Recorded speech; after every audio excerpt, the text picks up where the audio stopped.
मोदी जी कह कि मैं उनका दोस्त हूँ तो सही माने में मुझे हंसी आ रही है।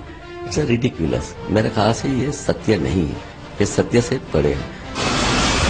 कांग्रेस ने स्कैम इंडिया बनाया, मोदी स्किल इंडिया बनाएगा। उनकी राजनीति का रास्ता है डिवाइड इंडिया, मोदी की राजनीति का मकसद है डिजिटल इंडिया।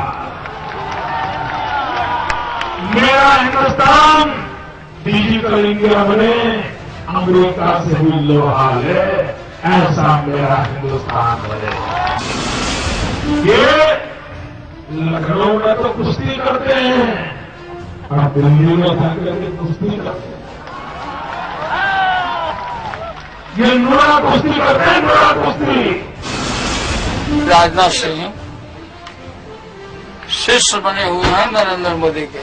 बात सुनिए, मैनेजर बने हुए, मैनेजर उनको गुमराह कर रहे हैं राजपूत भाइयों को जगह जगह कि मोदी को नहीं ना हम लोग बनने देंगे, हम बनने जा रहे हैं प्रधानमंत्री। अगर डीएनए टेस्ट करना है तो कांग्रेस पार्टी का करो, उन लोगों का करो जो सेकुलरिज्म के सूरमा बने हुए हैं और कम्युनलिज्म के चैंपियन है। वो दिन में की ड्रेस थी, काकी मीटर, सफेद कमीज, काली टोपी, वही मुसलमान की गुंडों की ड्रेस आरएसएस ने अपनाई। नमस्कार, मैं हूं संजीव त्रिवेदी। बस 13 दिन बचे हैं और फैसला आने वाला है आखिर 9 चरणों के मतदान में क्या हुआ। 2 चरण अभी भी बचे हुए हैं और जैसे क्रिकेट में कहते हैं कि स्लॉग ओवर्स अब खेला जाने वाला है, जिसमें जी जान से लगा दिया जाता है अपनी ताकत को, अपने संसाधनों को। कुछ वैसा ही नजारा यहां दिखाई पड़ रहा है चुनाव 2014 में। आखिरी 2 दौर के चुनाव के लिए भारतीय जनता पार्टी ने पूरी तरह से जो तैयारी कर ली है, उसकी एक झलक हम आपको इस तरीके से बताएंगे कि पूर्वांचल के इलाकों को और खासतौर पर बिहार में जहां जहां चुनाव होना बाकी है उनको फोकस किया जा रहा है। और इसी वजह से पहली दफा गांधीनगर या दिल्ली की जगह नरेंद्र मोदी 6 तारीख से वाराणसी में डेरा डालने जा रहे हैं। इसके दोनों फायदे होंगे, वाराणसी से वो चुनाव लड़ रहे हैं और क्षेत्र में लगातार वो बने रहेंगे, वहीं दूसरी तरफ प्रचार वो करेंगे। रात में अभी फिलहाल जो उनका कार्यक्रम होता है वो अहमदाबाद लौटते हैं, लेकिन अब वो वाराणसी लौटेंगे और वहीं विश्राम करेंगे, वहीं से वाराणसी में प्रचार करेंगे और फिर वहां से निकल जाया करेंगे बाहर क्षेत्रों में प्रचार करने। 5 तारीख को मोदी अमेठी में भी रैली करेंगे और अमेठी में आप जानते हैं राहुल गांधी बनाम स्मृति ईरानी, और स्मृति ईरानी के लिए जिस तरह की गोलबंदी होने जा रही है उसमें साथ देंगे आडवाणी, सुषमा स्वराज, अरुण जेटली और कुछ भी दूसरे बड़े नेता पहुंचकर वहां पर हौसला बढ़ाएंगे स्मृति ईरानी का। तो कुल मिलाकर के आखिरी दौर की जो तैयारी है जबरदस्त तरीके से हो रही है। अपने बेस को शिफ्ट करने जा रहे हैं नरेंद्र मोदी। अहमदाबाद से अब उनका ठिकाना वाराणसी होगा और अंतिम 4-5 दिन लगातार वाराणसी में बने रहेंगे, रात्रि विश्राम भी वहीं पर होगा।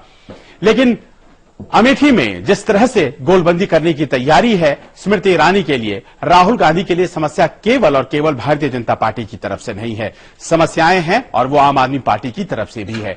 और आम आदमी पार्टी ने विरोध की एक जमीन जरूर तैयार की। 10 जनवरी याद कीजिए, तब से कुमार विश्वास वहां पहुंचे हुए हैं और एक विरोध की जो जमीन तैयार की गई है, कहीं न कहीं लोग कहते हैं उसका फायदा उठाने के लिए पहुंची हैं स्मृति ईरानी, लेकिन वो फायदा उन्हें नहीं जाए ये सुनिश्चित करने के लिए अमेठी पहुंचे अरविंद केजरीवाल, आम आदमी पार्टी के सुप्रीमो, और उन्होंने वहां प्रचार के दौरान एक विवादास्पद बयान दे दिया।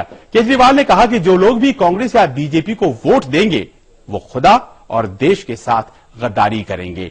उन्होंने भारतीय जनता पार्टी और कांग्रेस पर पैसे बांटने का भी आरोप लगाया और बार बार इस बात पर जोर दिया कि दोनों मिले हुए हैं और इसीलिए जरूरी है कि आम आदमी पार्टी को अमेठी और वाराणसी दोनों जगहों पर जिताया जाए।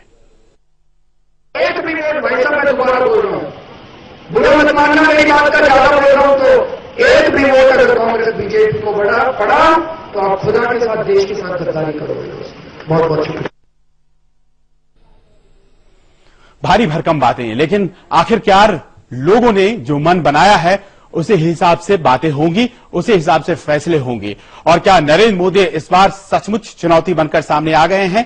क्या इस बार सचमुच चुनौती बनकर अरविंद केजरीवाल सामने आ गए हैं कांग्रेस के? देखना पड़ेगा। लेकिन जहां तक सवाल अरविंद केजरीवाल का है, ध्यान उन पर जरा कम है, ध्यान नरेंद्र मोदी पर ज्यादा, और इसीलिए नरेंद्र मोदी को घेरने के लिए यूपीए सरकार कोई कसर नहीं छोड़ रही है।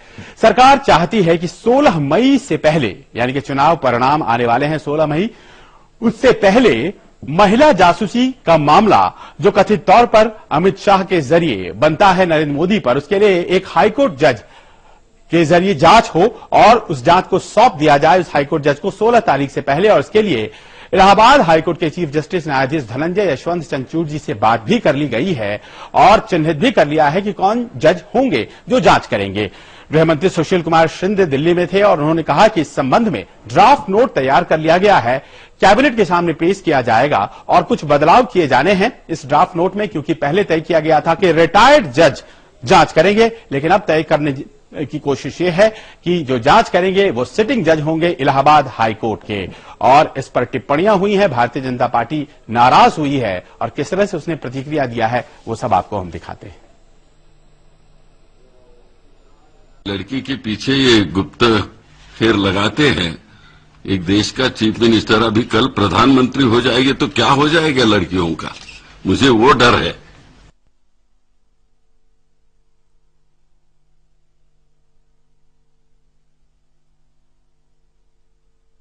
किसी जज को मानना नहीं चाहिए, क्यों कर रहे हैं? अरे भैया, अगर स्नूप गेट में इंक्वायरी होगी तो इनको घबराहट किस बात की है? अब ये बयानबाजी हो रही है कि किसी जज को मानना नहीं चाहिए, क्यों कर रहे हैं?